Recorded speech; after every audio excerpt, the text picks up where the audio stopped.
Hey, to all my hustlers out there, and welcome to the Entrepreneur Hustle. I'm Eleanor, and every week I'm sharing the tips, the tricks, the know-how that we all need as entrepreneurs to make sure our hustle lands us on top. And today we are talking about perfecting the plan by planning for Plan B. Now, you may be thinking, what? I'm going to put my first plan in place. I'm going to make sure I'm prepared. I am persistent. I'm going to get things done. But what happens when we depend too much on plan A is when it doesn't happen, when it doesn't work out, we become discouraged. We are encouraged to quit. We think, well, it wasn't meant to be. And we can only look at all the things piled up against us because we think, hey, I did my part. Why am I not getting the results that I expected or I think I deserve? So it is true. If you fail to plan, you plan to fail. Now that is true. But that doesn't mean that plan doesn't have reiterations. That doesn't mean that plan doesn't need new life breathed into it. And that doesn't mean you won't experience some mistakes and some failure along the way as you work to perfect your plan. So yes, plan A is an important part of getting things done, getting back in business, making sure you're successful. But even more important are the adjustments to that plan. If it doesn't work out, what are you going to do next? If there is some minor changes or some major changes that you need to make, are you putting yourself in place to make them?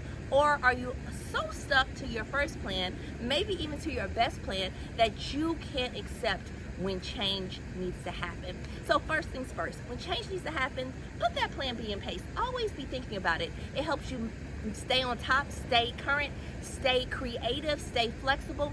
So yes, a plan A is a good part, but do yourself a favor. Already pre-plan a plan B, C, D, go down to Z.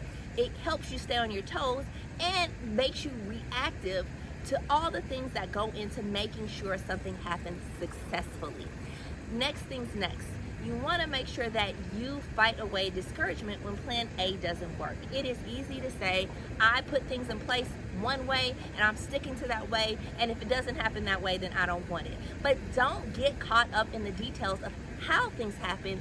Worry about if it's going to happen. Make sure that however it happens, you're vested in the result and not just the process. So being too committed to plan A can really make you really resistant to make the changes you need to make when it's clear it's not going to work.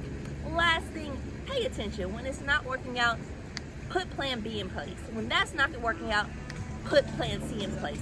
What it really shows is that you're understanding, you're accepting your failures, but if you learn something, it's never a failure. So maybe you're just accepting the lessons that that first plan has taught you in your path to success. So never, never, never say it's a failure. Always make that into a learning lesson and get the next iteration of that plan together so you can reach success. That's our tip for today. Make sure you like, share, and subscribe to the Entrepreneur Hustle. And as always, keep your hustle on top.